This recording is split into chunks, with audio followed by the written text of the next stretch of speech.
Bob Dylan. Any Bob Dylan fans in there? Like, he used to be okay at singing, not really. So many people there, and no one's throwing a single bullet ball. That's a bull. I would grab a shower and get some dishes done. All right, buddy. Enjoy the lurk. Thank you so much for lurking. I appreciate you. Bob Dylan re-recorded classic songs from his catalog with T Bone Burnett. Now, I'm a fan of T Bone Burnett. Bob Dylan, he's okay. He's all right, I guess. He has some really classic songs, right? Like, he was definitely out there leading, singing about peace and all that cool stuff. And he was definitely, in his prime, he was definitely a great poet and such. But his voice since then has turned into, it sounds like someone gargling with gravel. Like, they like gargled with gravel, swallowed some sandpaper, and then ate a bunch of salt. And then you got Bob Dylan's voice now.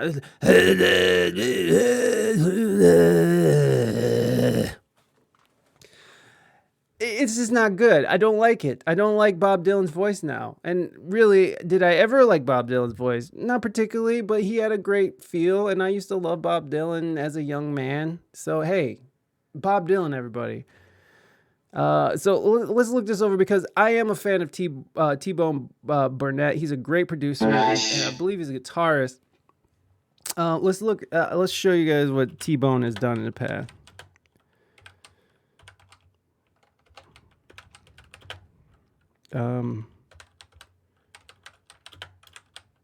Like, I really like what he did with Robert Plant and that other what's that country singer's name? Alison Krauss. They had a beautiful album. They have a couple albums together. So yeah, here's Alison Krauss and Robert Plant, Raise the Roof, which I did not listen to that. I tried. It was not that great. But the original one was really good. Let's see, Sarah Bareilles he's worked with. Jerry Lee Lewis. Watch out. Elton John, John Baptiste, Bob Dylan. He's done some work with Bob Dylan. Mick Ronson. I think he's the drummer for the Rolling Stones, right? Mini Mansions. Let's see. I'm just going through people I know. Roseanne Cash, John Baptiste, One Republic, Natalie Merchant, Jeff Beal, Elton John. Wow, he's worked with a lot of cool names. Bonnie Raitt. He has like a Jack White. Cool. He has like a very rockin', like, almost like rockabilly, but not that hard. He just has a very specific tone. I can't really. Punch Brothers. There you go. Joe Cocker. Watch out.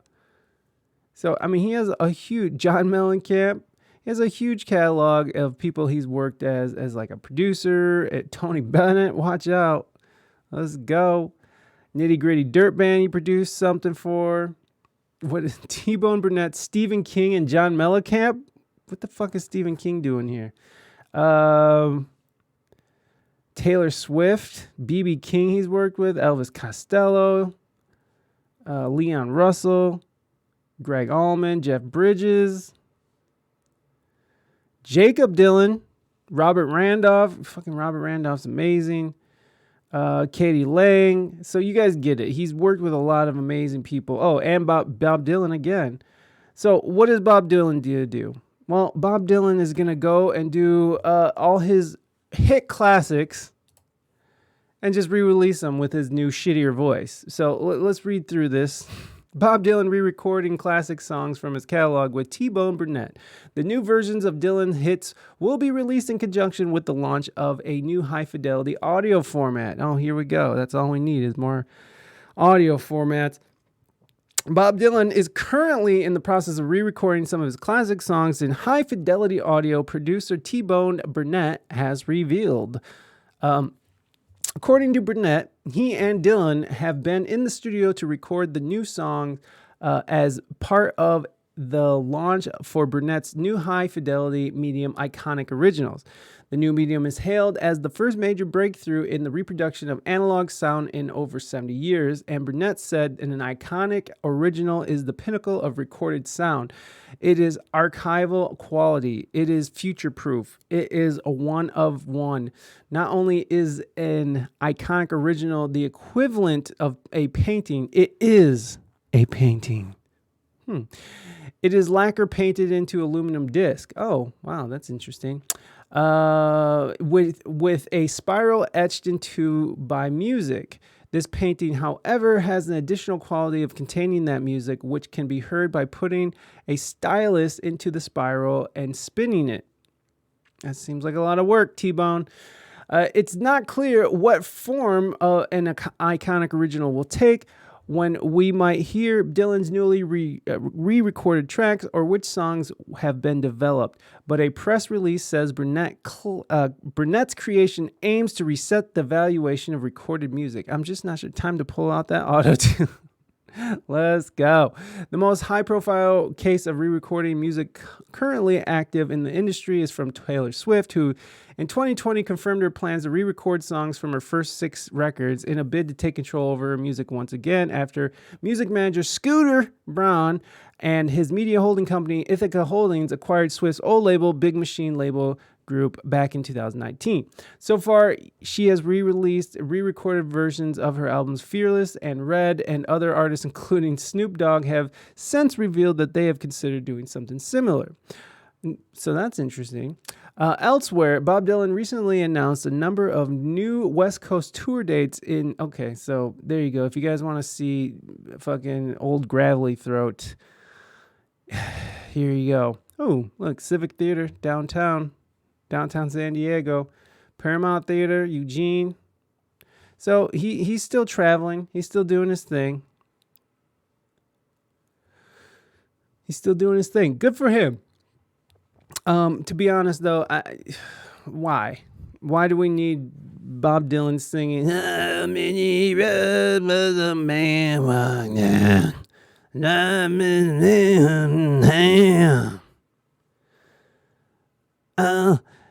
Don't need to get excited."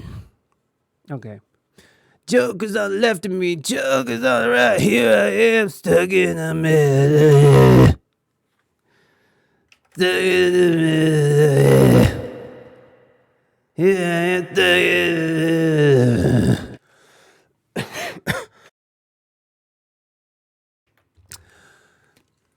That hurt my throat, actually. I'm serious. Like, this guy's new. I just gotta play something for you guys. Hold on. We're going to YouTube. No, thank you. Bob Dylan live. Let's just say 2022. Let's see if there's anything live from 2022. The audio. Give me something.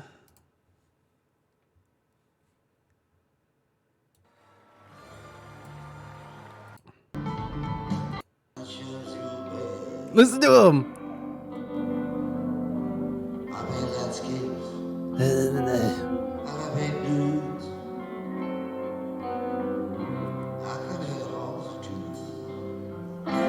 That's right. We have so there you go. That's his voice now. Yeah, I know. You know, when I was looking for a video from Bob, I was just thinking we have gone over Bob Dylan before. We have shit on him before. Look, again, I am a fan of some kind. No, Mr. Payne. Yeah. Oh, Mr. Payne. Two of your favorite. Hey, I like Kanye. And Bob Dylan's okay. I don't like what his voice has become. I know it's not necessarily his fault. He can't help it. It just does not resonate in my ear, okay? His sound waves that he produces out of his gravelly ass voice does not resonate kindly with my inner ear workings. It's just not good. So, yeah. So there you go. Bob Dylan still doing things, and apparently he's going to release it on some weird... See, I'm really interested on this Iconic Original. I want to see, like, what these placards look like. Look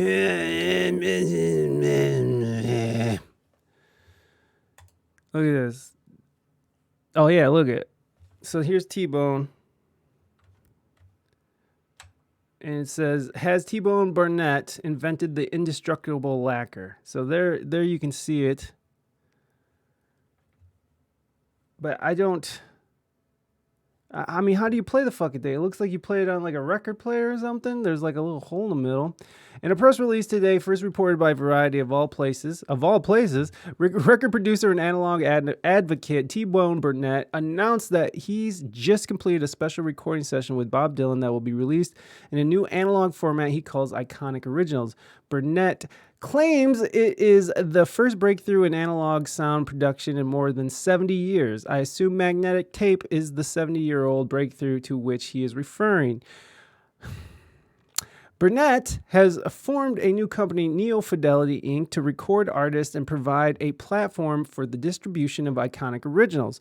Burnett claims to have developed an analog disc that possesses a depth, resonance, and sonic fidelity that exceeds that of vinyl, CD, streaming, or any other means of experience recorded music. Exactly what is an iconic original, Burnett says? It is an archival quality.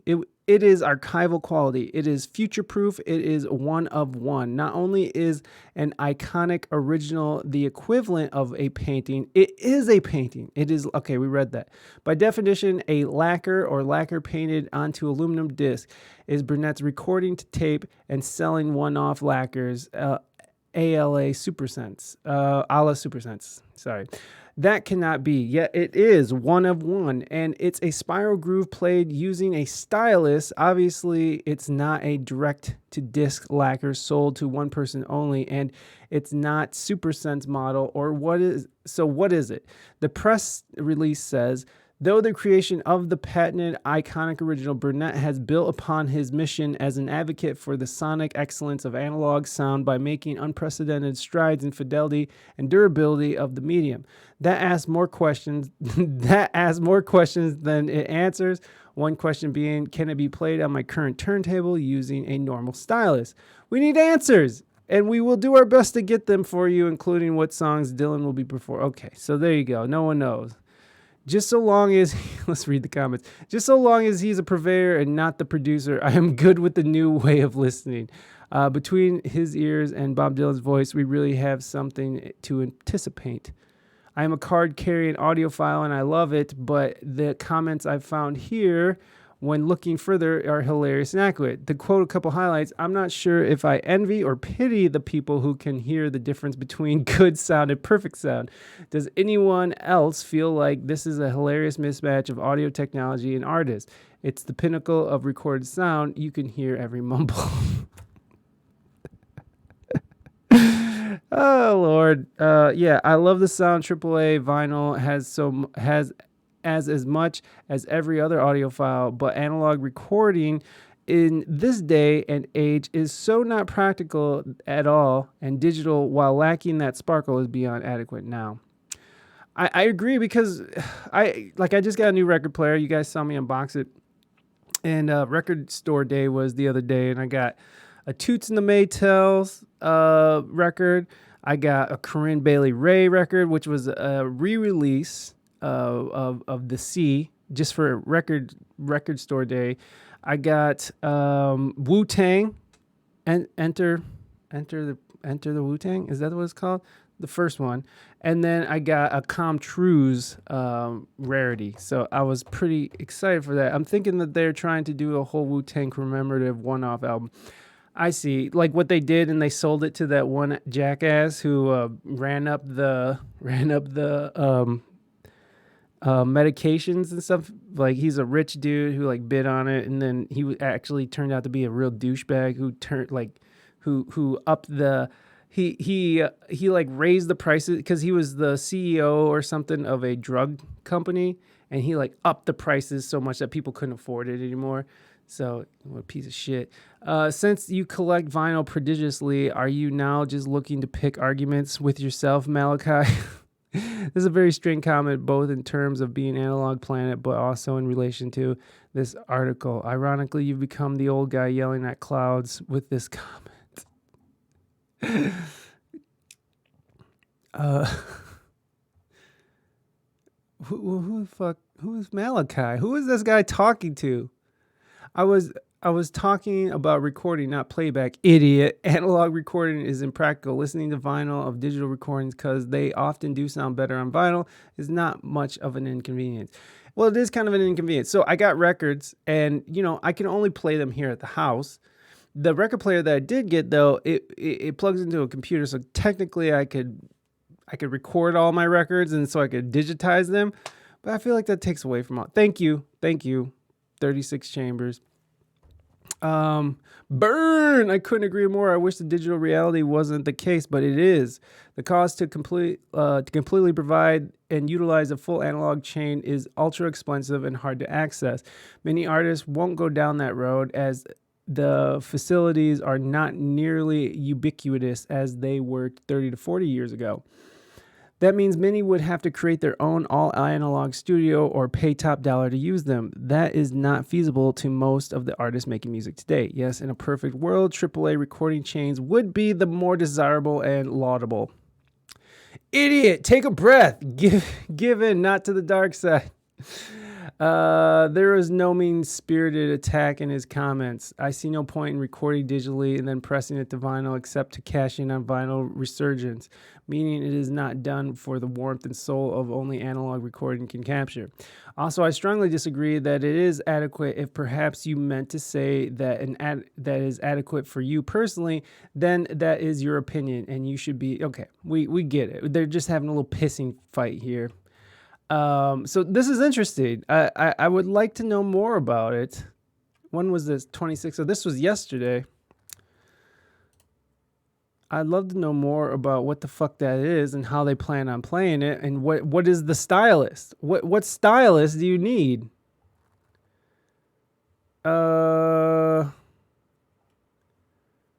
Okay.